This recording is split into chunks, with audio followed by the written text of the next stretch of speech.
آپ کو بھی اس میں شامل کر لیا گیا ہے، لیکن بادشاہ کی طرف سے شرط یہ ہے کہ بادشاہ کی ایک لوتی بیٹی کو اسی کے نکاح میں دیا جائے گا جو بادشاہ کی بیٹی کے لیے، اس کے ہار کے لیے کالا ہیرا لائے گا، اپنی زبان میں بلیک ڈائمنڈ لائے گا، اسی کے ساتھ اس کا رشتہ کیا جائے گا۔ کیا آپ لا سکتے ہیں؟ بھئی سفید ڈائمنڈ لانا، سفید ہیرا لانا بھی اس مزدور کے بس کا نہیں تھا نا، اس مزدور کے بس کا نہیں تھا، لیکن وہ اگر واقعی بادشاہ ہوتا بھی، بادشاہ بھی اگر وہ ہوتا تو بلیک ڈائمنڈ اس کے بس کی بات نہیں تھی۔ یہ اور بات ہے، ہند والوں کے مقدر عروج پر ہیں۔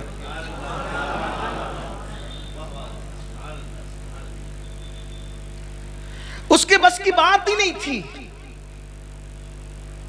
لیکن وہ عشق کیا جو انسان کو ہار دے یا ہار ماننے پہ مجبور کر دے۔ عشق کبھی ہار ماننے پہ مجبور نہیں کرتا۔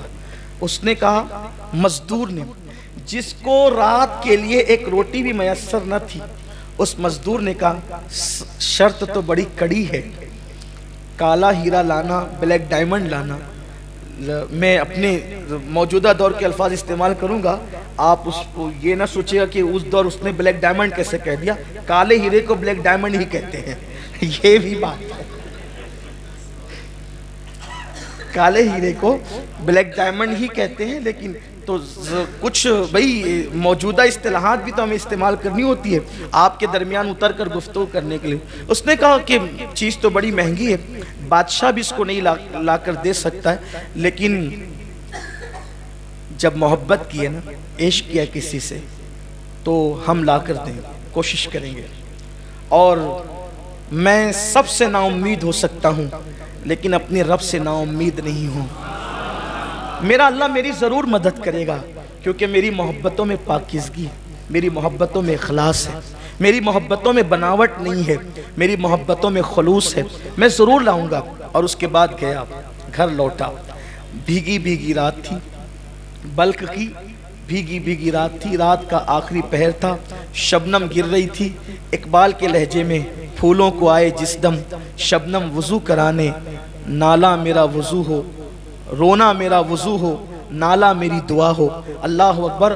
وہ گڑ گڑاتا رہا، سسکیاں لیتا رہا اور کہتا رہا، مولا کبھی تو نے کسی مانگنے والے کو محروم نہیں کیا، تیرا وعدہ ہے مجھ سے مانگو میں عطا کروں گا۔ مولا شاید کسی سے سچی محبت ہو گئی ہے، اب اس کو پانے کے لیے ایک سچا راستہ میں اختیار میں نے کیا ہے، لیکن ظالم وقت کے لوگوں نے اتنی سخت کڑی شرط لگا دی ہے، میرے بس میں نہیں ہے، میں بے بس ہوں، لیکن تو اختیار رکھتا ہے۔ مولا مجھے کامیاب کر دے، اس مہم میں کامیاب کر دے۔ روتا رہا، سسکیاں بھرتا رہا، دعا کرتا رہا۔ کہتے ہیں کہ رات کے آخری پہر کی دعا کبھی رد نہیں ہوتی، باب اجابت الہی سے ٹکرائی جاتی ہے، اور پھر صبح ہوتے ہوتے آنسوؤں کا طوفان تھم گیا، اور ایک ایسی غیر محسوس طاقت نے دل میں حوصلہ پیدا کیا، اٹھ اور اپنا سفر شروع کر۔ جس عشق کی راہ کا تو مسافر بنا ہے، اس عشق کی راہ کے مسافر جا، اپنے سفر کا آغاز کر۔ بس دل میں ایک عجیب سی لگن تھی، امنگ تھی، پھاوڑا اٹھایا، گردن پہ رکھا، اور نامعلوم منزل کی طرف وہ خراسان کا ایک مسافر بلخ کی سرزمین پہ روانہ ہو گیا۔ صبح سے شام تک، شام سے صبح تک، صبح سے شام تک، شام سے صبح تک، کئی شبانہ روز تک بغیر سنگ میل کے، بغیر منزل کے چلتا رہا، چلتا رہا، چلتا رہا۔ کبھی نانی دادی سے کہانی میں سنا تھا کہ برفیلے پہاڑ جو کالے ہوتے ہیں، اسی کے اندر کالا ہیرا بلیک ڈائمنڈ ہوتا ہے۔ سفر شروع رہا، چلتا رہا، چلتا رہا، کئی دن کی مسافت کے بعد ادھر بھی پہاڑ، ادھر بھی پہاڑ، ادھر بھی پہاڑ، ادھر بھی پہاڑ، پہاڑوں میں گھر گیا۔ چاروں طرف دیکھا، تھک کر بیٹھ گیا، تھک کے بیٹھا، سوچ رہا تھا میں کہاں آ گیا، میری منزل کہاں تھی، میں کہاں آ گیا۔ اچانک کوئی آنے والا آتا ہے، کندھوں کو دھکا دیتا ہے، اے سونے والے، سونے کا وقت نہیں ہے، یہ برفیلے پہاڑ ہے، اور ایک پہاڑ ٹوٹ گیا ہے، ٹوٹ کر اس کی چوٹی زمین پہ گر گئی ہے، اور تجربہ بتاتا ہے کہ شام تک اس پوری وادی کے اندر برف پگھل جائے گی اور برف کا سیلاب آئے گا۔ اگر اس وادی میں بیٹھا رہا جان سے ہاتھ دھو بیٹھے گا، اٹھ سورج غروب ہونے سے پہلے پہلے اس وادی سے نکل جا۔ اب وہ جوان جب اپنے کندھے پر، اور پھر وہ بوڑھا غائب ہو گیا۔ میری اپنی ذہن کے مطابق وہ کوئی اور بوڑھا نہیں تھا، اسی ذات کو دنیا جناب خضر علیہ السلام کہتی ہے۔ چلنے والا چلا، دیکھا کہ سارے راستے مسدود، جس راستے سے آیا تھا اس میں چوٹی پہاڑ کی گر کے پڑی ہے، اب وہ اس کو توڑ رہا ہے، وہ ٹوٹتی نہیں۔ آخر کار اس جوان نے پوری طاقت لگا کر زوردار وار کیا، کس لیے؟ نکلنے کے لیے۔ تو جب زوردار وار کیا وہ ٹکڑے ٹکڑے ہوئی اور آنکھیں چکا چوند ہو گئی، خیرہ ہو گئی، اس لیے کہ اسی کے ٹوٹنے کے بعد اس کے اندر سے کالا ہیرا نمودار ہوا۔ ارے یہ قدرت کی اس طرح مدد ہوتی ہے، اللہ اکبر۔ یہاں پر رک کر کہنا چاہتا ہوں، اپنے جیسے سے سچا پیار کرنے پر یہ انعامات ملتے ہیں۔